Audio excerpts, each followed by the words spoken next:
નમસ્કાર મિત્રો, આપણે આજે નવા લેક્ચરમાં મળ્યા.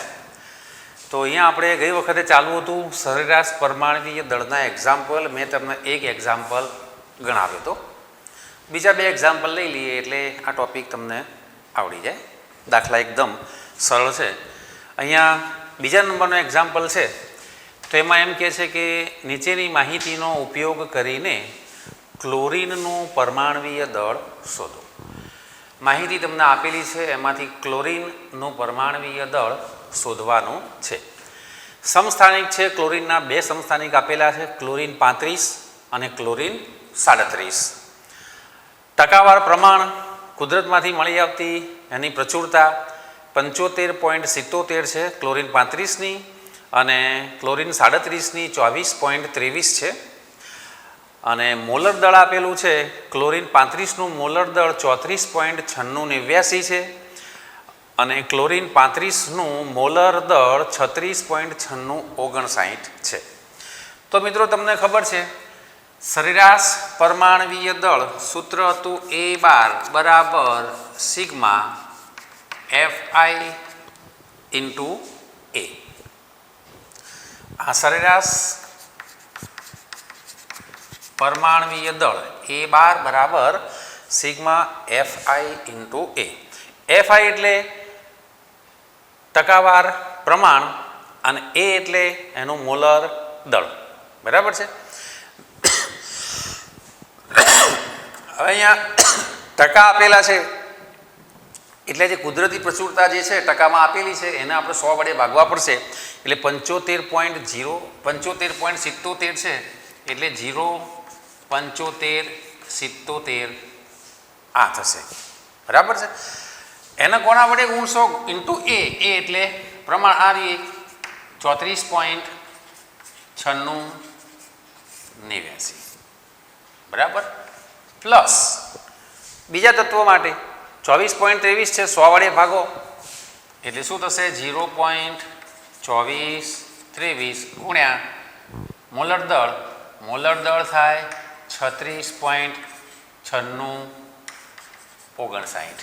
હવે આ બંનેનો ગુણાકાર કરવાનો છે, આ બંનેનો ગુણાકાર કરવાનો અને પછી એનો સરવાળો. તો આપણે કેલ્ક્યુલેટરનો ઉપયોગ કરીશું. તો મિત્રો જો આપણે ગુણાકાર કરી દઈએ, કેટલો છે? 0.7577 ગુણ્યા 34.9689. તો આ બંનેનો ગુણાકાર આવશે 26.4959. 26.4959 પ્લસ આ બંનેનો ગુણાકાર કરીશું એટલે 0.2423 ગુણ્યા 36.9659. તો આ બંનેનો ગુણાકાર 8.9568 આવશે. હવે તો મિત્રો આ બંનેનો ગુણાકાર આપણને મળ્યો 8.9568. હવે આ બંનેનો આપણે સરવાળો કરવાનો થાય તો સરવાળો કરીએ 26.4959 પ્લસ 8.9568 તો 35.45 થાય. 35.4527. તો આટલા ગ્રામ પ્રતિ મોલ, એનો એકમ અવશ્ય લખવાનો, ગ્રામ પ્રતિ મોલ. આ ક્લોરીનનું સરેરાશ પરમાણ્વીય દળ કહેવાશે. અને આપણે લગભગ કેટલું લઈએ છીએ? જો તમે અણુભારની ગણતરી કરી હોય તો તમને ખ્યાલ હશે 35.5 લઈએ છીએ. બરાબર. 45 એટલે લગભગ 0.5ની નજીક કહેવાય. 0.45 એટલે અહીંયા લગભગ આપણે 35.5 એવું પણ લઈ શકીએ. ચલો આપણે બીજો દાખલો ગણી દઈએ મિત્રો. અહીંયા આપ્યું છે કુદરતી રીતે મળતા આર્ગોન 18 નંબરનું તત્વ નું મોલર દળ નીચેના કોષ્ટકમાં આપેલી માહિતી પરથી આપણે ગણવાનું છે. સમસ્થાનિક આર્ગોનના 3 છે, આર્ગોન 36, આર્ગોન 38 અને આર્ગોન 40. 36, 38 અને 40. એમાં કુદરતી ટકાવાર પ્રમાણ છે 36નું 0.337%, આર્ગોન 38નું 0.063%, અને આર્ગોન 40નું 99.600%. એ જ પ્રમાણે એના સમસ્થાનિકીય મોલર દળ એમાં આર્ગોન 36નું આપેલું છે 35.96750 ગ્રામ પ્રતિ મોલ. આર્ગોન 38નું આપેલું છે 37.96272 ગ્રામ પ્રતિ મોલ. અને આર્ગોન 40નું આપેલું છે 39.924 ગ્રામ પ્રતિ મોલ. તો અહીંયા આપણે ગણવાની શરૂઆત કરીએ. સરેરાશ પરમાણવીય દળ A બાર બરાબર સિગ્મા FI ઇન્ટુ A. જો FI તો આ જે ટકાવાર પ્રમાણ આપેલું છે કુદરતી પ્રચુરતા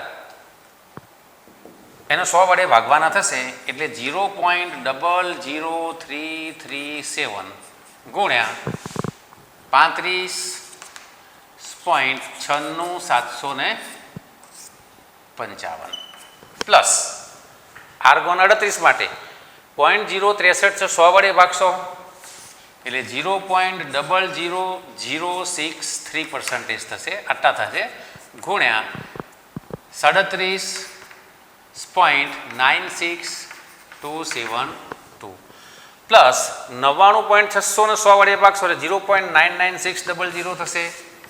0.99600 ઇન્ટુ 39.9624 થાય. હવે મિત્રો આપણે આનો ગુણાકાર કરી સરવાળો કરીશું. તો પહેલાંનો આપણે 0.00337 ગુણ્યા 35.96755 તો એનો આપણને અહીંયા 0.1212 ચાર આંકડા લઈએ આપણે પોઈન્ટ પછી તો એનો આટલો જવાબ મળે છે. પ્લસ આ બંનેનો ગુણાકાર કરી દઈએ. 0.00663 ઇન્ટુ 37.96272 તો અહીંયા 0.0239. છેલ્લાનો આપણે ગુણાકાર કરી દઈશું 0.99600 ગુણ્યા 39.9624 એ બંનેનો ગુણાકાર આવશે અહીંયા 39.8025. આ બધાનો આપણે સરવાળો કરીએ આટલા વત્તા 0.0239 વત્તા 0.1212 તો 39.9447 એટલે લગભગ 40 કહેવાય આટલા ગ્રામ પ્રતિ મોલ. આ પ્રમાણે સરેરાશ પરમાણવીય દળ મિત્રો તમે સરળતાથી ગણી શકો છો. આ બે એક્ઝામ્પલ નોટ કરી લેજો.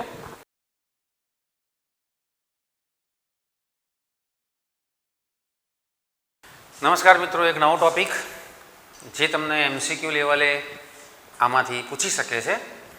એકદમ સિમ્પલ છે, ગુણાકાર ભાગાકાર જ કરવાના છે. ટોપિકનું નામ છે બંધારણીય ટકાવારી વિશે સમજાવો. એની ફોર્મ્યુલા તમને આપેલી છે. તત્વની દળ ટકાવારી બરાબર સંયોજનમાં તે તત્વનું દળ ગુણ્યા 100 છેદમાં સંયોજનનું આણવીય દળ અથવા એને મોલર દળ કહેશો તો પણ ચાલશે. પેલું ઉદાહરણ લઈએ H2O એટલે કે પાણીમાં રહેલા દરેક તત્વની દળથી ટકાવારી શોધો. તમને મિત્રો ખ્યાલ છે પાણી છે H2O તો H2Oમાં બે પ્રકારના તત્વો રહેલા છે. એક હાઇડ્રોજન અને બીજું ઓક્સિજન. એટલે હાઇડ્રોજનની ટકાવારી શોધવાની અને ઓક્સિજનની ટકાવારી શોધવાની અને બંનેનો સરવાળો કરશો એટલે 100 થવા જોઈએ. આ તાળો મેળવી લેવાનો, બરાબર. એટલે આપણો જવાબ સાચો છે કે ખોટો આપણને ખ્યાલ આવી જાય. એકદમ સિમ્પલ છે. હવે અહીંયા તત્વની દળ ટકાવારી, તો તત્વ કયું અહીંયા તો આપણે લઈશું હાઇડ્રોજન. હાઇડ્રોજન ના દળ ટકા બરાબર 100 તો તમારે મૂકી જ દેવાના સંખ્યા, કારણ કે ટકા હંમેશા 100 હોય, બરાબર છે. સંયોજનમાં તે તત્વનું દળ એટલે અહીંયા સંયોજન છે H2 માં આપણે કોનું શોધી રહ્યા છીએ? હાઇડ્રોજનનું. તો હાઇડ્રોજન કેટલા છે? 2. સંખ્યા એની H2O માં હાઇડ્રોજન 2 છે. 2 ગુણ્યા હાઇડ્રોજનનું પરમાણવીય દળ ગુણ્યા 100 છેદમાં H2O નું આણવીય દળ અથવા મોલર દળ આપણે કહીશું. હાઇડ્રોજનનું પરમાણુ દળ આપણને ખબર છે, આગળ આપણે ભણી ગયા, આખું લિસ્ટ તમને આપ્યું હતું, એ યાદ રાખવું પડશે. તો 2 હાઇડ્રોજનનું પરમાણવીય દળ 1 છે અહીંયા 100 છેદમાં H2O નું આણવીય દળ. તો H2O નું આણવીય દળ, હાઇડ્રોજનનું પરમાણવીય દળ 2 એટલે 2 તો થયા ને, ઓક્સિજનનું 16, 16 ના 2 18 ગ્રામ પ્રતિ મોલ થાય. એટલે અહીંયા આપણે 18 લખીશું, બરાબર. તો 200 ભાગ્યા 18 કરવાના થાય, 200 ભાગ્યા 18, અને 200 ભાગ્યા 18 કરશો એટલે તમને જવાબ મળશે 200 ભાગ્યા 18 11.111111 એવું આવે છે. 11.111111 આ પ્રમાણેનું આવશે. તો આટલા ટકા કોના મિત્રો? હાઇડ્રોજનના દળ ટકા આટલા થાય. હવે બીજું તત્વ કયું હતું? ઓક્સિજન. તો સેમ ફોર્મ્યુલા ઓક્સિજન ઉપર એપ્લાય કરીએ. ઓક્સિજનના દળ ટકા બરાબર, ઓક્સિજન તો એક જ હતો એટલે 1 ગુણ્યા ઓક્સિજનનું પરમાણવીય દળ ઇન્ટુ 100 છેદમાં H2O નું આણવીય દળ. ઓક્સિજનનું પરમાણવીય દળ 16 છે ગુણ્યા 100 એટલે 1600 થયા, એના ભાગ્યા આપણે 18 કરવાના થાય. તો 1600 ભાગ્યા 18 88.8888 એવું જવાબ આવે છે. એટલે આપણે 88.89 લઈ લઈએ તો આટલા ટકા થાય. આ બંનેનો તમે સરવાળો કરશો એટલે તમને 100 જવાબ મળી જશે. ચલો આપણે બીજું એક થોડું નાનું એક્ઝામ્પલ લઈ લઈએ. બીજું એક્ઝામ્પલ છે ઇથેનોલ. ઇથેનોલમાં રહેલા દરેક તત્વની દળથી ટકાવારી શોધો. આ આપણો બીજો એક્ઝામ્પલ થશે. ઇથેનોલનું સૂત્ર તમને ખબર હોવી જોઈએ. પહેલાં તો ઇથેનોલનું સૂત્ર ખબર હોવી જોઈએ. શું છે? C2H5OH. ઇથેનોલને બીજા ઇથાઇલ આલ્કોહોલ પણ કહેવામાં આવે છે. ઇથેનોલને બીજું શું કહેવામાં આવે છે? Ethyl alcohol. તમે 10મા ધોરણમાં કાર્બનિક રસાયણ વિજ્ઞાનમાં શીખેલા હશો. તો અહીંયા આપણે ઇથેનોલ લખી દીધો, બરાબર. C2H5OH. તો આમાં કાર્બન 2, હાઇડ્રોજન 5 વત્તા 1 6 થાય ને 1 ઓક્સિજન થાય, બરાબર. એટલે આનું આવું પણ લખી શકીએ, C2H6O આવું પણ આપણે લખી શકીએ. તો દરેક તત્વની ટકાવારી, તો પહેલું કાર્બન, પછી હાઇડ્રોજન અને પછી આપણે ઓક્સિજનના શોધી નાખીએ. તો હાઇડ્રોજનના દળ ટકા બરાબર શું થશે? 6 હાઇડ્રોજન 6, 6 ઇન્ટુ હાઇડ્રોજનનું પરમાણવીય દળ ગુણ્યા 100 છેદમાં ઇથેનોલનું આણવીય દળ. તો 6 ઇન્ટુ 1 ઇન્ટુ 100 છેદમાં ઇથેનોલ. ઇથેનોલ એટલે C2H5OH. જો કાર્બન 2 છે, કાર્બનનું 12 12 દુ 24, બરાબર. 12 દુ કેટલા થાય? 24 થશે. હાઇડ્રોજન 6, 24 ને 6 30 અને ઓક્સિજનના 16. એટલે અહીંયા જો 6 4 10 16 ચગડો વધી 1 46 એનું આણવીય દળ થાય. 46 એનું આણવીય દળ થશે. આ રીતે તમારે શોધી લેવાનું. ચાલો, તો અહીંયા આપણે છેદમાં 46 લખીએ એટલે અહીંયા 600 ભાગ્યા 46 કરવાના થાય. 600 ભાગ્યા તમે 46 કરી દેશો, 600 ભાગ્યા 46 એટલે તમને જવાબ મળશે 13.04. બરાબર, અહીંયા 13.04 આટલા ટકા હાઇડ્રોજનના થશે. કાર્બનના ટકા શોધીએ. કાર્બનના 10% બરાબર, કાર્બન કેટલા છે? 2 છે, તો 2 ઇન્ટુ કાર્બનનું પરમાણવીય દળ ગુણ્યા 100 છેદમાં ઇથેનોલ એટલે કે C2H5OH નું આણવીય દળ. તો કાર્બનનું પરમાણુ દળ 12 થાય, 2 ઇન્ટુ 12 ગુણ્યા 100 છેદમાં 46. 12 દુ 24, 24 ગુણ્યા 100 એટલે 2400 ભાગ્યા 46 કરવાના થશે. એટલે અહીંયા 2400 ભાગ્યા 46 કરશો 52.17% થાય. 52.17%. તો આ મળ્યું કોનું? કાર્બનના દળ ટકા. હવે આપણે એક તત્વ બાકી રહ્યું ઓક્સિજન. તો ઓક્સિજનની વાત કરી દઈએ. અહીંયા ઓક્સિજનના દળ ટકા બરાબર 1 ઇન્ટુ ઓક્સિજનનું પરમાણવીય દળ ગુણ્યા 100 છેદમાં 46. ઓક્સિજનનું 16 થાય, 16 ગુણ્યા 100 એટલે અહીંયા આપણે 1600 લખીએ.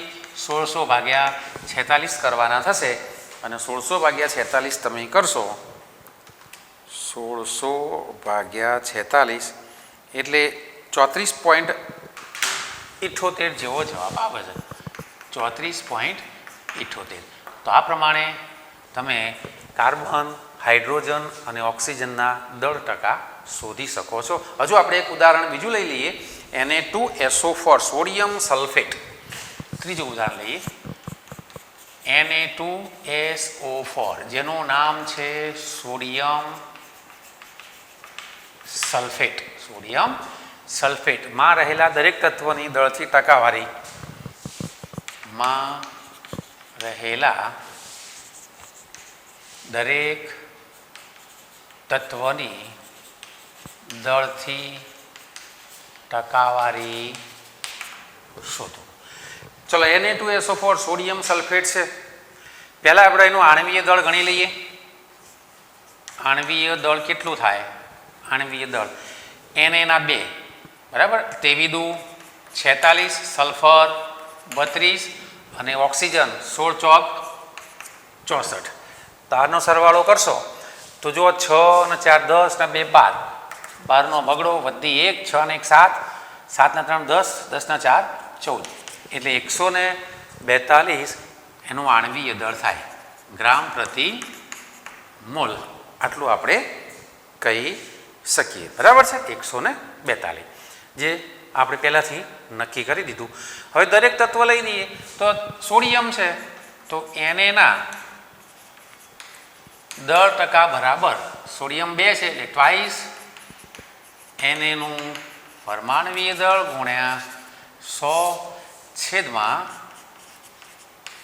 Na2SO4 નું આણવીય દળ 23 ગુણ્યા 100 ભાગ્યા આપણે અગાઉથી જ શોધી નાખ્યું 142 એટલે 23 દુ 46, 4600 ભાગ્યા 142 થાય.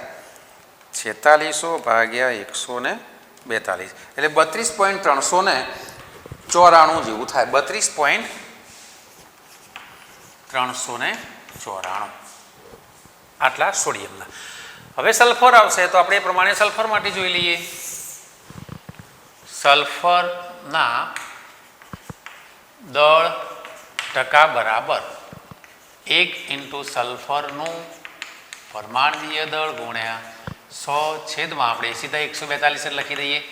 સલ્ફરના 32 થાય એટલે 3200 ભાગ્યા 142. તો 3200 ભાગ્યા 142 આપણે કરીશું. 3200 ભાગ્યા 142 એટલે 22.53 જેવો જવાબ આવે છે. 22.53%. હવે વાત કરીએ આપણે ઓક્સિજનની. તો ઓક્સિજનના દળ ટકા બરાબર ઓક્સિજન 4 છે, ઓક્સિજનનું પરમાણવીય દળ ગુણ્યા 100 છેદમાં 142. ઓક્સિજન પરમાણુ દળ 16 થાય, 16 ચોક 64 એટલે 6400 ભાગ્યા 142 તમે કરી નાખો એટલે 6400 ભાગ્યા 142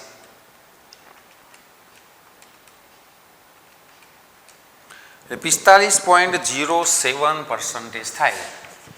45.07%. સરવાળો કરશો ત્રણેયનો એટલે તમને 100 એનો આંકડો મળી જશે. કદાચ 99 પોઈન્ટ સમથિંગ થાય તો 100 જ કહેવાય, કારણ કે આપણે પાછળના જે આંકડા છે એના ધ્યાનમાં લીધેલા નથી. 2 આંકડા સુધી ધ્યાનમાં લીધા છે એટલે કદાચ આવું થાય તો એની કોઈ ચિંતા કરવાની નહીં.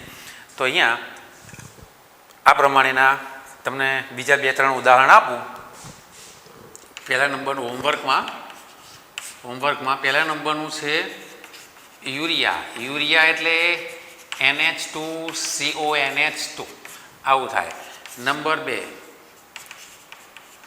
એસિટિક એસિડ સૂત્ર થાય CH3COOH.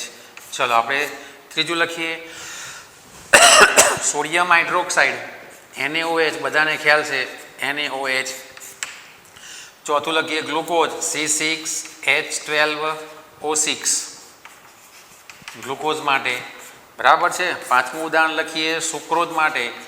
સુક્રોઝ એટલે C12H22O11 થાય. તો આજે 5 ઉદાહરણ તમને બીજા આપ્યા, તમે પ્રેક્ટિસ કરજો અને આના ઉપરથી તમને એ પણ સરળતાથી આવડશે. જરા આ બધું વ્યવસ્થિત રીતે નોંધ કરી લેજો.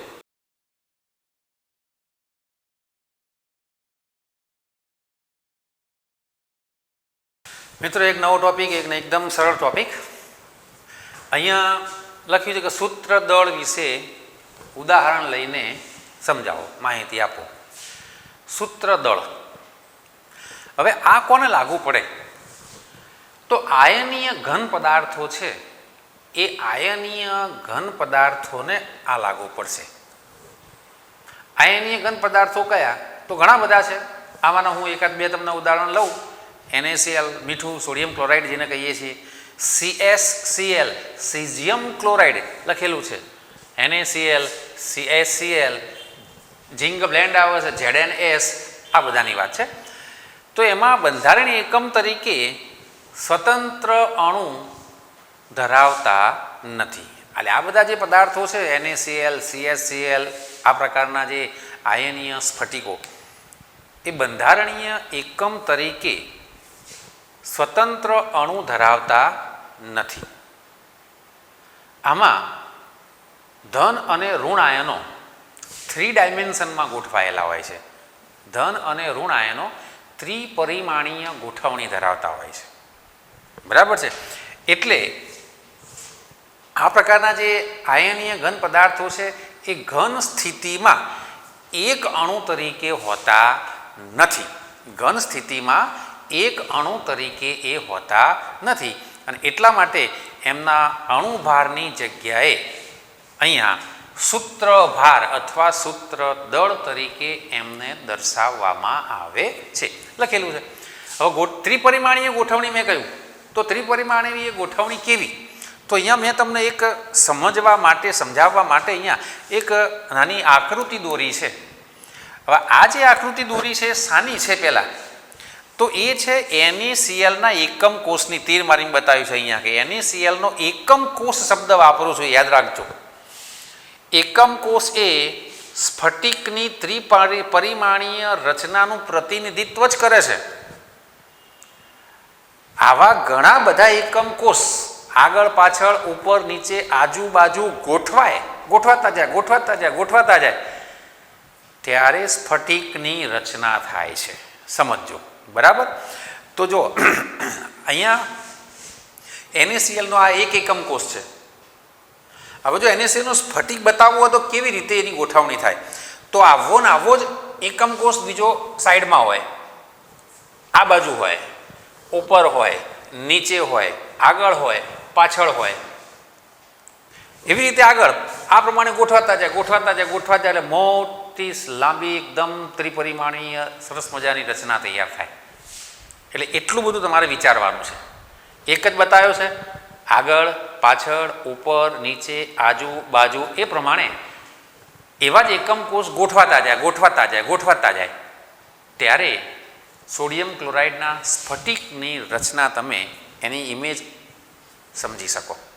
એ બધી દોરી શકાય નહીં, એકમ કોષ દોરી શકાય. એટલે અહીંયા આપણે એકમ કોષ દોરેલો છે અને આ ત્રિપરિમાણીય રચના છે એમાં ધન અને ઋણ આયનો ત્રિપરિમાણીય રચનામાં ગોઠવાયેલા હોય. હવે NaCl છે એટલે NaClમાં ધન આયન શું હોય તો Na+1 હોય અને ઋણ આયન કયો હોય તો Cl-1 હોય. તો જો અહીંયા યલો કલરના ચોકથી, પીળા રંગના ચોકથી સોડિયમ આયન બતાવેલો છે Na+1. પાછળ કશું ના લખ્યું હોય તો વંચાય Na+1 આયન. અને લાલ રંગના ચોકથી બતાવેલું છે Cl-1 આયન. હવે આ ધન અને ઋણ આયન સ્ફટિક જાળી રચનામાં એની ત્રિપરિમાણીય ગોઠવણી કેવા પ્રકારે તો એક Na+1 ધનાયનની આસપાસ 6 Cl- આયનો ગોઠવાયેલા હોય. લખેલું છે એક Na+1 6 Cl- વડે અને એક Cl-1 6 Na+1 આયન વડે ઘેરાયેલો હોય છે. Na+1 આયન એવું વંચાય એક Na+1 આયન 6 Cl-1 આયન વડે અને એક Cl-1 આયન 6 Na+1 આયન વડે ઘેરાયેલો હોય છે. તો કેવી રીતે તો જરા અહીંયા ધ્યાન રાખો. જો મેં અહીંયા યલો રંગના ચોકથી આ એક તમને પોઈન્ટ બતાવ્યો, મારી આંગળી છે એ શું છે તો Na+1 આયન છે, સોડિયમ આયન છે. તો એની આજુબાજુ 6 Cl- આયન કયા તો જુઓ આગળ પાછળનો એક ને એક 2, આ 3, આ 4, ઉપર 5, નીચે 6. યલો રંગના ચોકની આજુબાજુ યલો રંગમાંથી બતાવેલું છે સોડિયમ પ્લસ આયનની આજુબાજુ લાલ રંગના ક્લોરાઇડ આયન Cl-1 આયન 6 બતાવ્યા મેં તમને. 6 હું તમને 1 2 3 4 5 6 એવું લખીને બતાવું એટલે જરા તમને થોડો વધારે ખ્યાલ આવે. જુઓ આની આજુબાજુ આ 1 નંબર બરાબર છે, તો આ નંબર 2, આ નંબર 3, ઉપર નંબર 4, આ 5 અને આ 6 આ પ્રમાણે ગોઠવાયેલા હોય. આમાં તમે એક જ બતાવી શકો, પછી બીજાની તમારે કલ્પના કરવી પડે. હવે તમે એમ કહો કે સાહેબ તમે એક Na ની આસપાસ 6 Cl બતાવ્યા, તો હવે આમાં તમે એક Cl ની આસપાસ 6 Na બતાવો તો 5 બતાવી શકાશે, છઠ્ઠાની તમારી ઇમેજ કરવાની રહેશે. જુઓ કેવી રીતે, કોઈ પણ એક પકડી લઈએ, માનો કે આને લીધો, આ Cl- છે બરાબર છે, આ Cl- તો આ 1 2 3 4 અને આ 5 તો ખરા જ, 5 જ દેખાશે. આ 1 2 3 4 અને આ 5. હવે છઠ્ઠો ક્યાં હોય તો આવો એકમ કોષ બાજુમાં ગોઠવાયેલો હોય તો ત્યાં તમને છઠ્ઠો મળે, ત્યાં તમને છઠ્ઠો આયન મળે. એ રીતે ગોઠવાયેલા હોય. આની વાત કરો તો જો આ 1 2 3 4 5 છઠ્ઠો ક્યાં તો આવો એકમ કોષ નીચે ગોઠવાયેલો હોય તો તમને ત્યાં છઠ્ઠો આયન નીચે મળે. એટલે એક Na ની આસપાસ 6 Cl અને એક Cl ની આસપાસ 6 Na ત્રિપરિમાણીય રીતે આ પ્રમાણે ગોઠવાયેલા હોય છે. બરાબર છે. તો ઘન સ્થિતિમાં NaCl એક અણુ તરીકે હોતો નથી, એટલે અણુભારના બદલે શું કરવામાં આવે છે, સૂત્રભાર એનો ગણાય છે. તો NaCl નો સૂત્રભાર કેટલો, સૂત્રદળ કેટલું તો Na અને Cl બે આયન છે એટલે Na નું પરમાણુય દળ વત્તા Cl નું પરમાણુય દળ, તો Na અને Cl નું પરમાણુય દળ Na નું 23 થશે અને ક્લોરીનનું 35.5 થશે. બંનેનો સરવાળો કરો એટલે 58.5 યુનિફાઈડ માસ લખીએ ચાલે, 58.5 થશે. આગળ અણુભાર શોધ્યો તો એ સૂત્રભાર જ કહેવાશે. તો આ પ્રમાણે એની સમજણ હતી. મેં તમને કમ્પ્લીટ સમજણ આપી. જરા નોંધ કરી લેશો.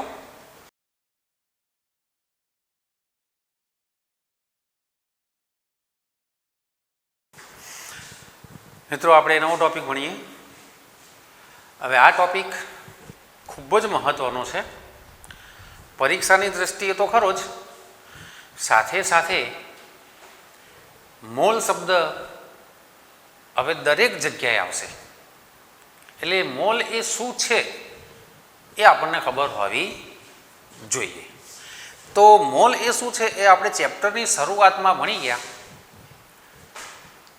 એસઆઈ એકમ પદ્ધતિમાં જે મૂળભૂત 7 એકમો હતા, એ 7 એકમો પૈકીનો આ એક એકમ છે મોલ. અહીંયા લખ્યું છે, પદાર્થના જથ્થાને દર્શાવવા માટે પાયાના 7 એકમો પૈકીનો આ એક એકમ મોલ છે. પદાર્થના જથ્થાને દર્શાવવા માટે આનો ઉપયોગ થાય છે. હવે મોલ સંકલ્પનાની સમજૂતી આપતા પહેલાં હું થોડા વ્યવહારુ 2-3 ઉદાહરણ આપું કે ભાઈ અત્યારે કેળાની સિઝન ચાલે છે.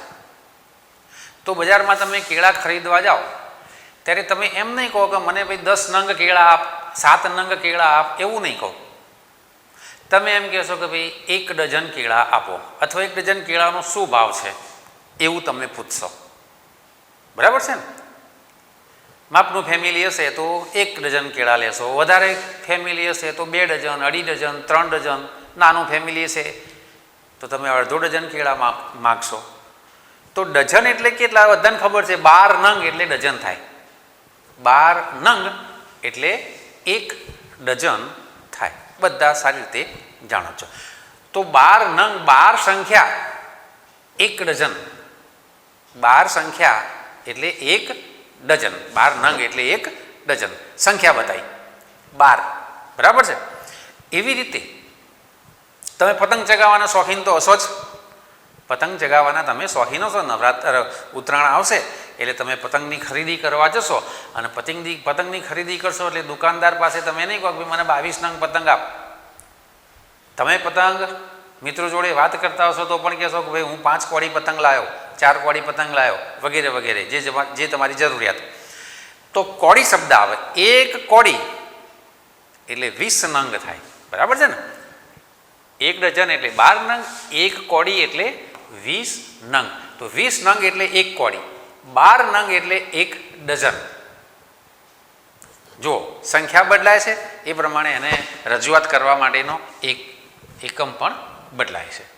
એવી રીતે અમે પ્રયોગશાળાની અંદર અમારે ટેસ્ટ ટ્યુબ મંગાવવાની હોય, કસનળી ટેસ્ટ ટ્યુબ, તો ગ્રોસમાં આવે અને 1 ગ્રોસ એટલે 144 નંગ થાય.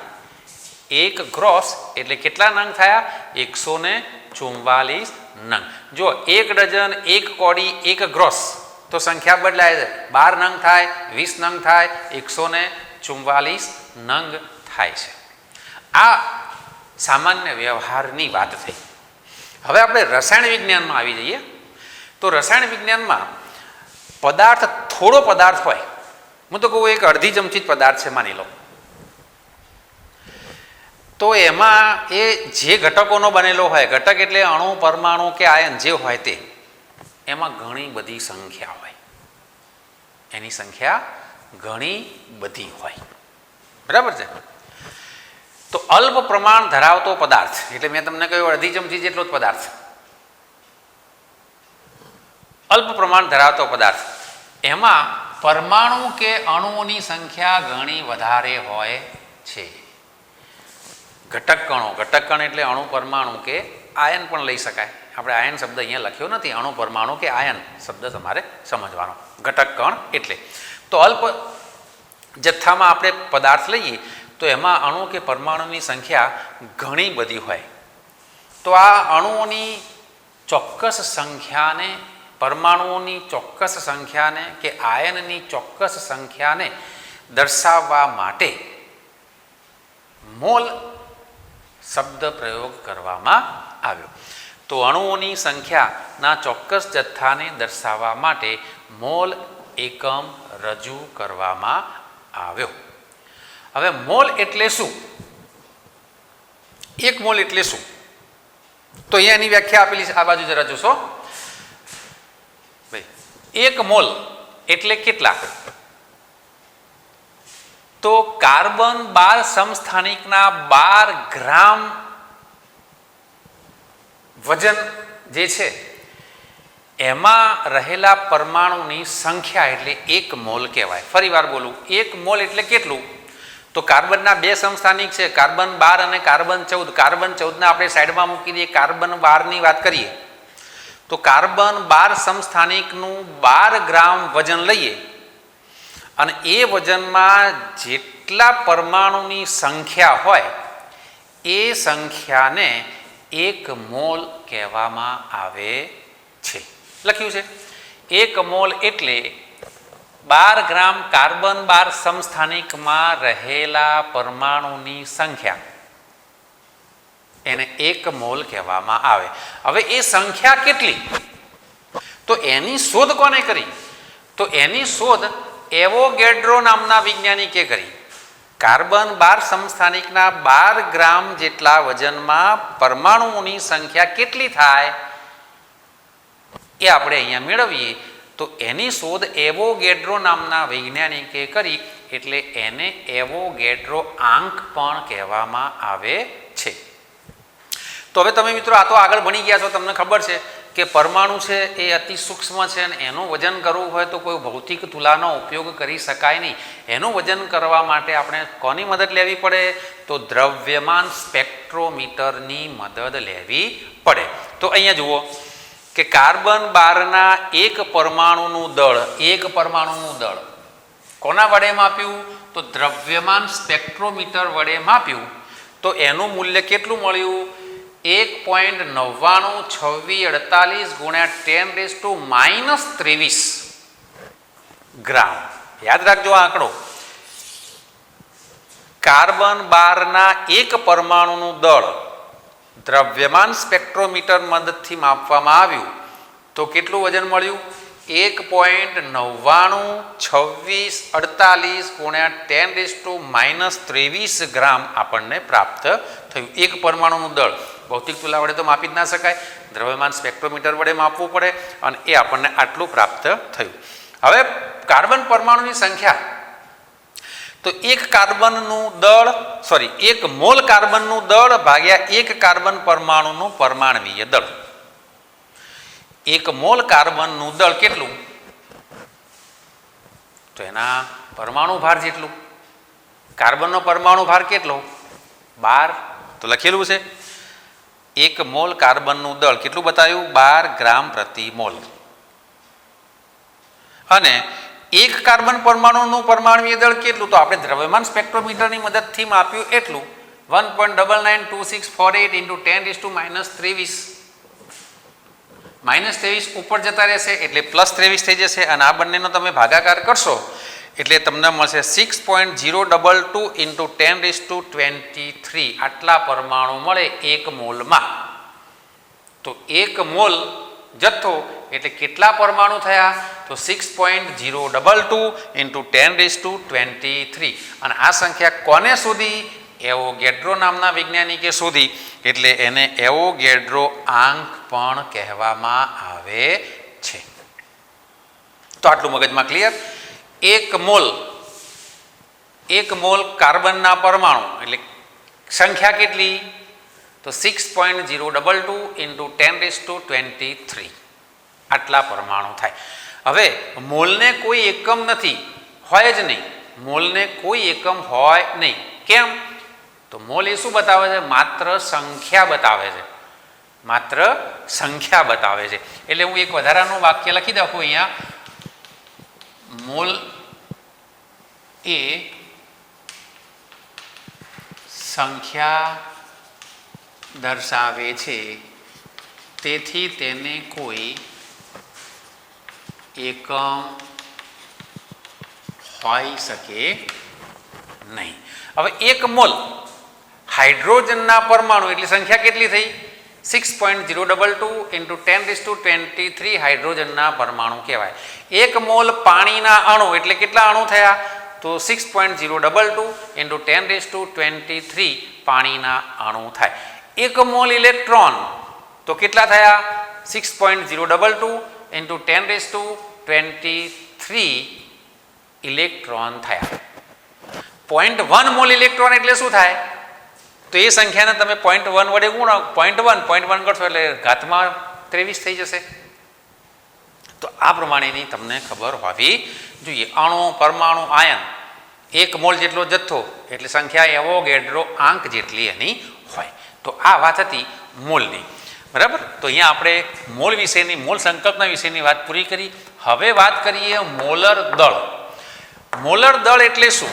મોલર દળ એટલે શું? તો 1 મોલનું ગ્રામમાં દર્શાવેલ વજન, 1 મોલનું ગ્રામમાં દર્શાવેલ વજન એટલે મોલર દળ. મોલર દળ એને આણ્વીય દળ કહેવાય. અને જો પરમાણુની વાત કરતા હોઈએ તો પરમાણ્વીય દળ કહેવાય. અણુની વાત કરતા હોઈએ તો એ આણ્વીય દળ કહેવાશે. દાખલા તરીકે ઓક્સિજન છે, ઓક્સિજન પરમાણુની વાત કરીએ તો 1 મોલ ઓક્સિજનના પરમાણુ, તો એનું વજન કેટલું થાય? તો એના પરમાણુ ભાર જેટલું. તો પરમાણુ ભાર કેટલો એનો? તો એનો પરમાણુ ભાર 16 ગ્રામ થાય. લખી શકાય કે નહીં? 1 મોલ ઓક્સિજનનું મોલર દળ કેટલું? તો એના પરમાણુ એટલે કેટલો થાય? 16 ગ્રામ પ્રતિ મોલ. 1 મોલ O2નું મોલર દળ, તો ઓક્સિજન O2 16 દુ કેટલું થવાનું? 32 ગ્રામ પ્રતિ મોલ. પાણીનું મોલર દળ, તો પાણીનું મોલર દળ એના અણુભાર જેટલું. પાણીનો અણુભાર કેટલો? 18, તો એનો 18 ગ્રામ પ્રતિ મોલ થશે. એ રીતે NaClનું મોલર દળ, તો NaClનું અણુભાર 58.5, તો 58.5 ગ્રામ પ્રતિ મોલ થાય. તો 1 મોલ અણુનું ગ્રામમાં દર્શાવેલું વજન એને આપણે મોલર દળ કહીશું. 1 મોલનું ગ્રામમાં દર્શાવેલું વજન એને આપણે મોલર દળ કહી શકીએ. પછી ગ્લુકોઝ, સુક્રોઝ, તમારે જે ઉદાહરણ લેવા હોય એ લઈ શકાય. તો અહીંયા મોલર દળ અને મોલ સંકલ્પના ટોપિક પૂરો થાય છે. જરા નોંધ કરી લેજો.